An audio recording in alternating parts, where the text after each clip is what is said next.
the world. Welcome back to another installment of your favorite priest podcast, Pastors of Payne, Tulsa County. We had to hyphenate it, Payne County, Tulsa County. This is our little podcast radio show that, I I always have to remind myself of why we do this, and it's to help the good people of God. For money. No. Throughout the week, it's the things we can't preach on, things we can't give talks on, we can't cover all our bases on. It's a way to get there and talk about stuff and help people on the way to the kingdom of God. Yes, to talk to our people in between Sundays. In between Sundays, yes. So we're settling back into school here in Payne County. You, Father Brian O'Brien, need to come out here for a basketball game. I just don't know when that's going to happen. We really enjoyed, I'll speak for myself, we, third person, me. The royal we. Really liked watching basketball games with you. And yeah, I will say this again. I love being at Holy Family Cathedral. I love it. The days are very full. They are. And a lot of that, some of that is my own doing, right? I like to do projects. I like to help move the parish forward. And, so there's always, so I don't like sit still very well. I always want to kind of be doing something. And it makes for very full days. And so I look at like the OSU basketball schedule, or even locally. I look at like the TU schedule. I want to go to like an Oral Roberts game. What? We beat both of them. Oral Roberts. I would go to an Oral Roberts game. There's one of my parishioners works in the athletic department at ORU. Oh, okay. And like there are not a lot of open nights. It's in the best way. I'm not complaining. The nights, the days are very full. Anyway, so there's just like not open. Anyway, I sound like a jerk, but maybe because I am. Yeah. You went to a basketball game with Porter this year. No, I didn't.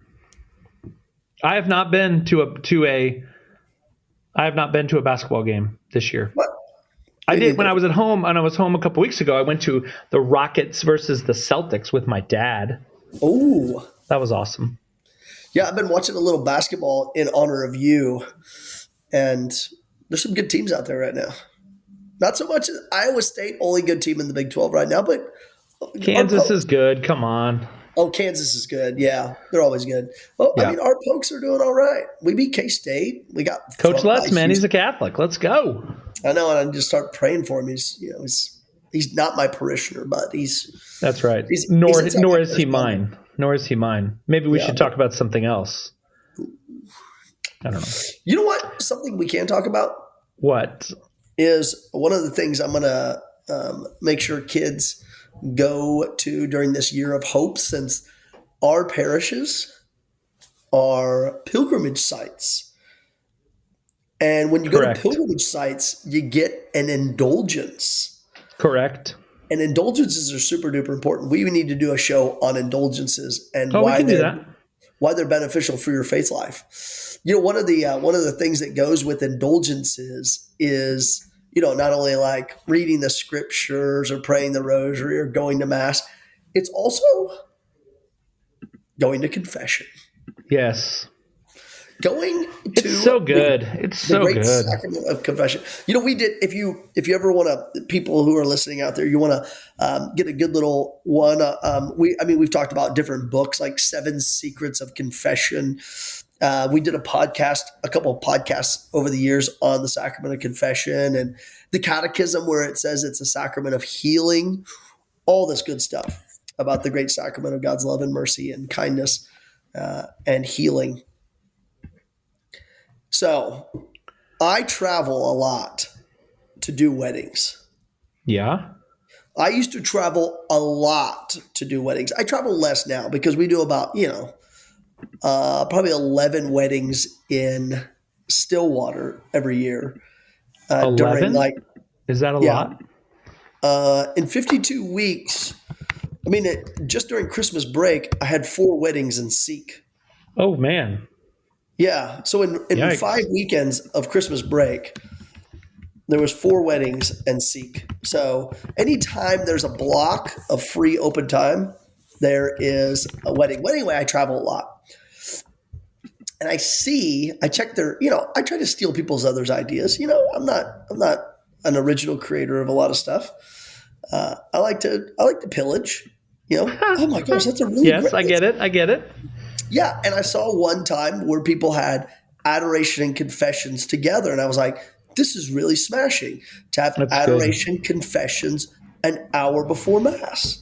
And I said, I'm doing that, and it became a raging success at OSU. I mean, lots of students turn out for adoration confessions before mass. Another thing we did on one occasion was confessions during mass So you've because changed my mind. Yes, go ahead. Oh, sorry. because as I looked at all of the God bless you, Sorry. I've got God a bless little you, old cold. A little man. cold. As I looked through all of these, different parishes, mass times and confession times, I was like, wait a second. They think the priest at this parish thinks his people are really, really holy. And what makes me think that he thinks they're really, really holy? They have an hour on Saturday and a half hour on Wednesday. Now, at our high point in the city of Stillwater, you and I would have typically like Oh man, 14 hours a week. there's a lot. Yeah. Yeah, 14 hours a week. Yeah.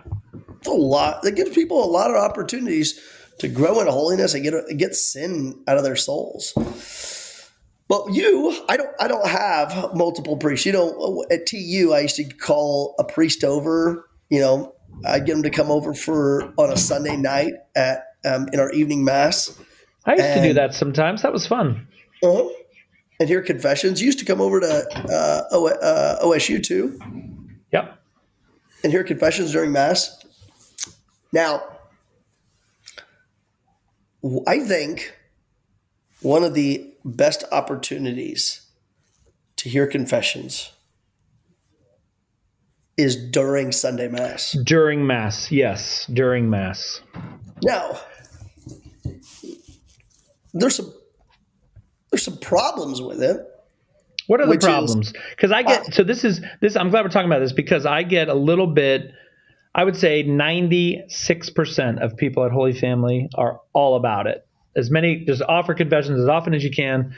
But I get a little feedback from four people percent, four from percent. the 4% who would say we should not be offering confession during mass because it's distracting. That person is in line for confession and they should be in a pew paying attention and fully actively and consciously participating in the mass. Mm-hmm. And you can't do two things at once. They're in line for confession and they're thinking about their sins and they're moving up in the line, which Oh, means they're not participating in the mass. What do you oh say yeah. to that? Well, I would say I know that people can do two things at once because obviously you're at church and judging your neighbor, so there's two things done at once.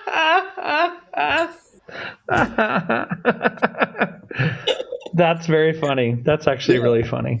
Hmm. Yeah. Oh my gosh, you can't do two things at once. Well, you can judge with your judgy eyeballs and be at church. So I guess you can go to confession too while Wow. you're there.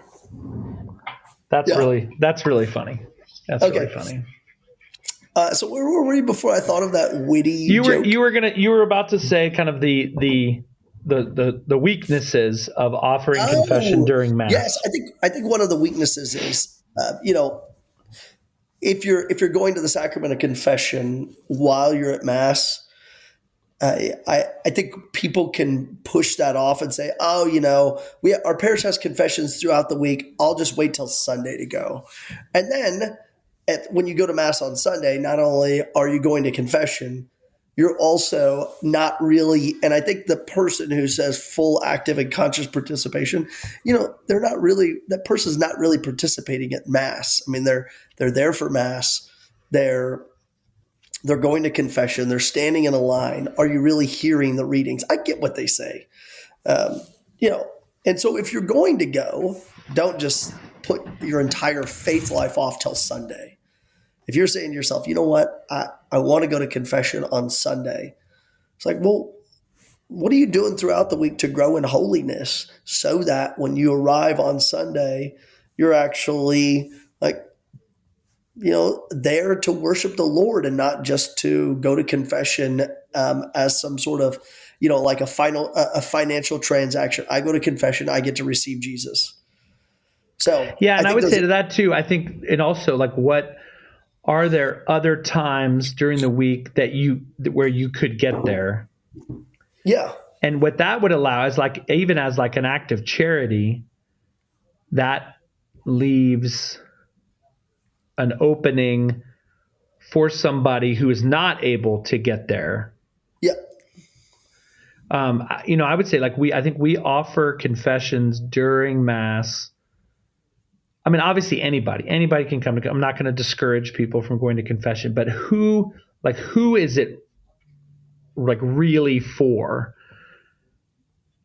And I would say it's for the people who can't get there at any other time. yeah, That is like the ideal, kind of yeah, person that we are trying to reach. Somebody who's passing through town, somebody who hasn't been to Mass in a very long time, somebody yeah, who's really, who has a mortal sin that they, in mhm, order for them to receive Holy Communion, they need to go to sacramental confession. yeah. I mean, That's we would. ideally who we're going for. And so That's right. I would say I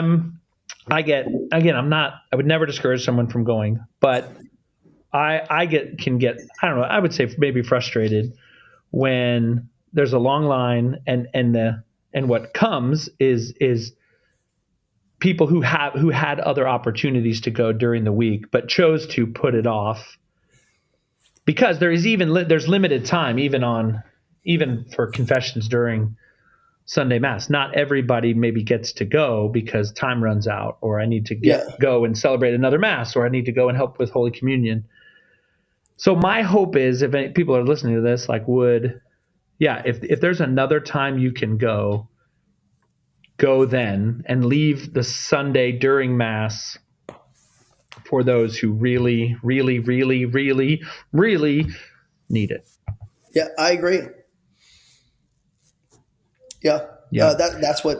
I, so the things that people would be like, oh, we shouldn't be doing it.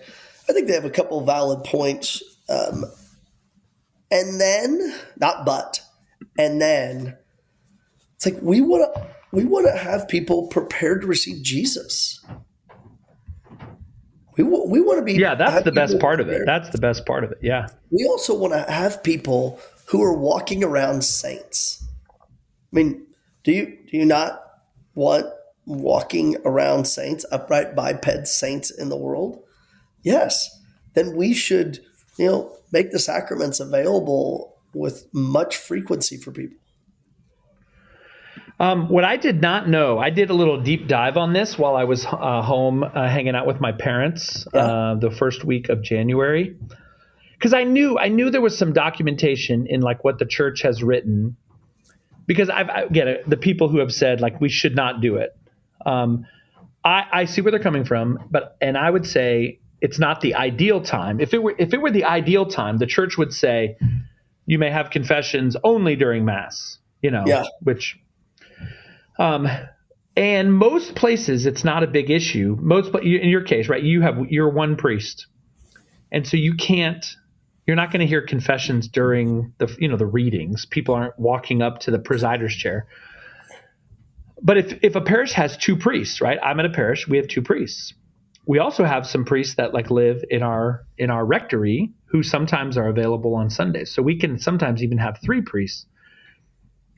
In those cases, the church actually says, and I'm going to read two different things, that it's a good thing. And one of Whoa. them, you ready for this? I don't even know if you're Whoa. ready for this. One of them is concerning the Jubilee year of 2025. So in the Okay. document, it's called the Decree on the Granting of Indulgences during the Ordinary Jubilee Year Yeah, of I read that. 2025. Here's what it says. I'm not going to read this whole thing, but it's basically encouraging priests like you and me to make confessions available. So it says, the church urges all priests to offer generous availability and self-dedication to allow the greatest possible opportunity for the faithful to benefit from the means of salvation by adopting and publishing time slots for confessions in agreement with parish priests or rectors of neighboring churches, by making time to be available in the confessional, by planning penitential celebrations on a fixed and frequent basis, and also making the widest possible use of retired priests who do not have other defined pastoral roles. Isn't that interesting? Wow. Yeah. I want to give the All-Star Award to Monsignor Patrick Gallus, who over the Christmas break was home. Oh my gosh, he killed it. It was awesome. He was home and he lives in our rectory here at Holy Family, Yeah. and he made himself so available on Sundays. It was beautiful. And so every Sunday he was home here, he heard between 2 and 4 hours of confessions. And Every it was Sunday. every Sunday. It was awesome. It was awesome. Okay, but then here's the other. Depending on the possibilities, priests should remember the pastoral opportunity that also exists in hearing confessions during the celebration of Holy Mass. Wait, reread that. I like the word that they used there. It was like the third word. Depending on the possibilities, priests should remember, in accordance with the motu proprio misericordia Dei, which I'll read in just a second, the pastoral opportunity that also exists in hearing confessions during the celebration of Holy Mass. The pastoral opportunity. Yep. So it's not saying we have to. It's not saying, priest, you are a terrible priest if you don't. Oh, okay. But it's also saying that's another opportunity during the celebration of Holy Mass. So to those who would say, like, it's not allowed, I would say you are incorrect there, because they're in the very Jubilee document that the church just put out, we're saying it's doable. Okay, so then what the document was referring to was a document put out by St. John Paul II, which is called Misericordia Dei, the mercy of God. Okay, you ready for this? Yeah, this was written in what year? 992, Okay, I'm go ahead. guessing. I'll look it up in just a minute. It says, local ordinaries, which are bishops, local ordinaries and parish priests and rectors of churches and shrines, that's me, should periodically verify that the greatest possible provision is in fact being made for the faithful to confess their sins. It is particularly recommended that in places of worship, confessors be visibly present at the advertised times, that these times be adapted to the real circumstances of penitence, and that confessions be especially available before Masses and even during Mass, if there are other priests available, in order to meet the needs of the faithful. Wow. Isn't that so interesting? Before Mass. So before Mass, so basically, I mean, the church is saying, like, look, priests, come on, like, hear confessions when people can take advantage of it. Yeah. So if you hear confession, I'm sorry, we offer confessions on Tuesday mornings at 2:30 a.m. Well, no, nobody's coming. It's much So like when you offer build, confessions when people can come. yeah, it's much like when they build a sidewalk on campus. Here at OSU, you'll see worn paths, a dirt path, where kids have walked it, and then all of a sudden, next year there's a sidewalk there because, you know, they're going to take that path whether you want them to or not. So just might as well build the sidewalk there. Yeah, and I think that's the argument. People are at mass already. Yep. And so if you have the priests available, then hear confessions before mass, good. But even during mass. So that anyway, that's two shots there where the church says during mass is a good thing. Yeah. I ran into it for the very first time in maybe 2002 at the Society of St. John Cantius in Chicago. It's a religious order that Yeah. has a big church downtown. They celebrate the traditional Latin mass, yeah. They celebrate the 62 Mass, the Mm-hmm. Novus Ordo, and the Novus Ordo in Spanish and English. Oh, lovely. Yeah, yeah, yeah. And then, Misericordia Dei, by the way, came out in 2002, oh, okay, got it. not So 92. My bad. this was 2002, ask circa 2003 maybe, and there were all these priests hearing confessions during Mass. I went to confession during Mass. I was like, this is great. Yeah. I'll never forget this. And and when I became a priest, I started doing it at St. Thomas More. I got up one Sunday and I told Father Samuel, I said, I need to learn Spanish and I need to speak Spanish a lot. I said, but you know what? No one wants to just sit down and talk with me for 2 hours. So how do I learn Spanish? So him and I threw around a Oh, bunch of ideas, and I got up at Sunday Mass, at the biggest Mass on Sunday, and I said, I did this at the following three Masses after this because this at work. necesito practicar mi español. I said to them, I have difficulty speaking your language. And then I paused and I used the John Paul thing. And I said, nuestra lengua. And people were like, yay. And I said, then from now until forever, I'm going to hear confessions during Mass. And I said, now, That's I want you to awesome. be aware of something. I don't use idioms. I don't know Spanish all that well. Slang, yeah. So and I said to Father Samuel, how do you say? I said, ¿Cómo se dice get away with murder? And he said it, and the whole place erupted. And then the next week, I had confessions from You were 11 Mr. Popular. in the morning. I had confessions from 11 to 8 o'clock at night. Every Sunday, I Wow. got to speak basically 8 hours of uninterrupted Spanish. And that's how I, picked up Spanish pretty darn well. One of the ways, and learned all the modismos and, the slang and the groserías and, all that stuff. So, Those are and the bad it wasn't words. just about me learning the language. It was helping people on the way to sainthood. Like, these people want to be holy. They want to be free from their attachments of sin. They want to be free from their attachments to darkness and evil. They want to have the light of grace shine upon them. They want to be able to follow the Lord Jesus Christ and be inspired by the Holy Spirit. And you know what? When you're hoodwinked and wrangled up in the twisted knot of sin, you can't really do that. So let's give the people the opportunity let's give the people the opportunity to have their souls cleaned out. As Lawrence Nwachuku said, the new pastor of St. Francis, Yes. he says calls them candidates for God's mercy. Yeah, that's good. That's really good. Yeah, That's really candidates for good. God's mercy. It yeah, it's a beautiful sacrament. Everyone should be taking advantage of it themselves.